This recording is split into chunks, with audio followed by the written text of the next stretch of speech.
Audio Jungle.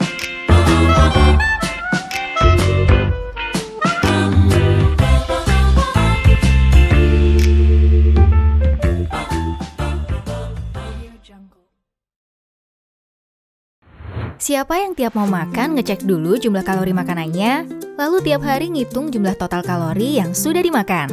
Memang sih, sekarang sudah banyak banget aplikasi penghitung kalori untuk memudahkan kita menghitung kalori yang masuk ke tubuh kita. Jadi kita bisa membatasi makanan yang kita makan setiap harinya. Tapi yakin perhitungannya akurat? Lalu, apakah penghitungan kalori ini benar-benar berpengaruh pada tubuh kita? Mulai sekarang berhenti ribet-ribet ngitungin kalori.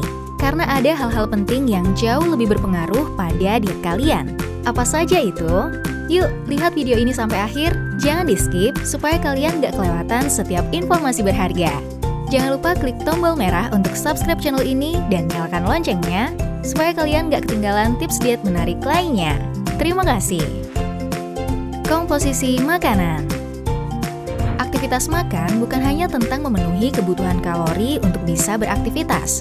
Makanan juga mengandung komposisi lain yang penting seperti protein, lemak, serat, karbohidrat, mineral, vitamin, dan fitonutrien yang semuanya penting untuk memenuhi gizi dan berpengaruh pada kesehatan tubuh kita. Berpatokan pada jumlah kalori justru menyebabkan kita melupakan kualitas makanan yang kita makan. Padahal jumlah kalori sama sekali tidak menunjukkan bahwa makanan itu membuat kita lebih sehat. Bandingkan ketika kamu mengkonsumsi satu buah alpukat sejumlah 300 kalori dengan donat yang juga 300 kalori, atau bahkan brownies yang hanya 200 kalori. Mana yang lebih baik? Tentu alpukat lebih baik dan lebih menyehatkan. Namun ketika fokus kita adalah pada kalori, maka dari ketiga makanan itu brownies tampak lebih baik dan donat sama-sama saja dengan alpukat. Namun bagaimana perbedaan ketiga makanan tersebut ketika diproses oleh tubuh kita? Alpukat mengandung gizi dan lemak yang sehat, sedangkan donat dengan toppingnya dan brownies sudah pasti mengandung banyak gula dan bahan yang tidak sehat. Masih untung kalau akhirnya bisa langsung dibuang oleh tubuh kita. Kalau nempel dan bikin penyakit gimana? Cara kerja tubuh manusia. Saat ini program penghitungan kalori telah dimainkan berlebihan oleh industri makanan dan industri yang menjual produk berkaitan penurunan berat badan. Akibatnya masyarakat salah dalam mengartikan konsep diet. Mereka kehilangan manfaat dari gizi makanan yang seimbang karena berfokus pada kalori makanan. Padahal tubuh manusia memiliki cara kerja yang sangat unik. Makanan yang sama tidak diproses dengan cara yang sama, dengan waktu yang sama, dan tidak pula dapat dibakar dengan cara yang sama. Tubuh manusia memiliki sistem biokimia yang kompleks. Para ahli zaman dahulu berusaha menghitung jumlah kalori setiap makanan dengan membakarnya. Namun membandingkannya dengan sistem pembakaran tubuh manusia tentu tidak relevan. Tubuh manusia sama sekali tidak mengenal perhitungan kalori dan tidak peduli pada jumlah kalori. Tubuh manusia membedakan makanan dan memprosesnya berdasarkan kandungan di dalamnya. Jika makanan yang kamu konsumsi mengandung protein, maka dia akan melalui proses metabolisme yang berbeda dengan kandungan lemak. Jika kamu mengkonsumsi karbohidrat atau gula, maka tubuhmu juga akan memprosesnya dengan cara yang berbeda. Tak ada kaitannya sama sekali dengan jumlah kalori. Berapa juta orang yang sudah gagal dengan diet yang menghitung kalori? Mungkin ada beberapa yang berhasil turun. Tapi yang pasti bukan karena sekadar penghitungan kalorinya. Dan cara ini sama sekali bukan cara diet sehat yang berkelanjutan secara jangka panjang. Beberapa orang mencoba mengurangi jumlah kalori yang dikonsumsinya setiap hari. Misalnya mengurangi 500 kalori per hari. Seharusnya dengan cara ini, berat badan dapat turun setengah kilogram. Tapi nyatanya tidak demikian. Terdapat sebuah penelitian di mana sekelompok wanita yang telah membatasi kalori makanannya hanya 300 kalori per hari dan telah melakukannya beberapa tahun.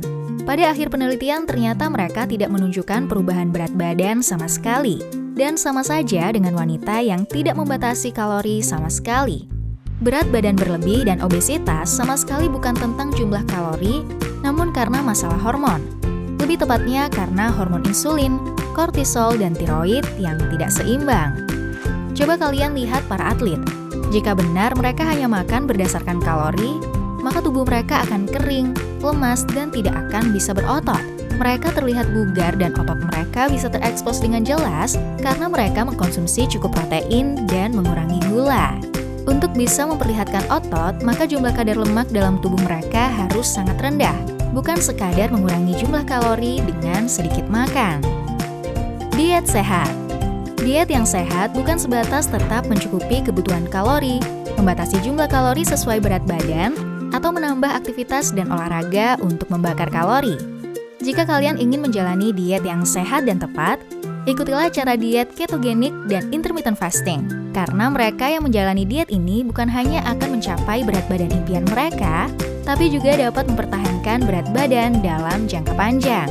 Diet ketogenik dengan menghapus konsumsi gula dan karbohidrat sangat baik bagi tubuhmu. Kamu dapat mengganti gula dengan stevia atau lakanto. Untuk karbohidrat masih dapat kamu peroleh dari sayuran. Cara diet ini akan sangat berpengaruh pada keseimbangan hormon, perbaikan sel-sel yang rusak, menambah kekuatan otot, mencegah kerontokan rambut, kesuburan, kesehatan tulang dan gigi, otak, jantung, ginjal, kulit, mata, dan seluruh bagian tubuh lainnya. Lebih jelasnya tentang bahaya gula, bisa kalian simak di video sebelumnya. Gimana dengan kamu? Ada yang pernah diet dengan menghitung-hitung kalori? Atau sudah pernah diet tapi justru terasa mudah lelah, rambut rontok, dan sakit-sakitan? Share pengalaman kalian di kolom komentar di bawah. Komen juga tema apa yang kalian pengen kami bahas di channel ini. Suka dengan konten ini?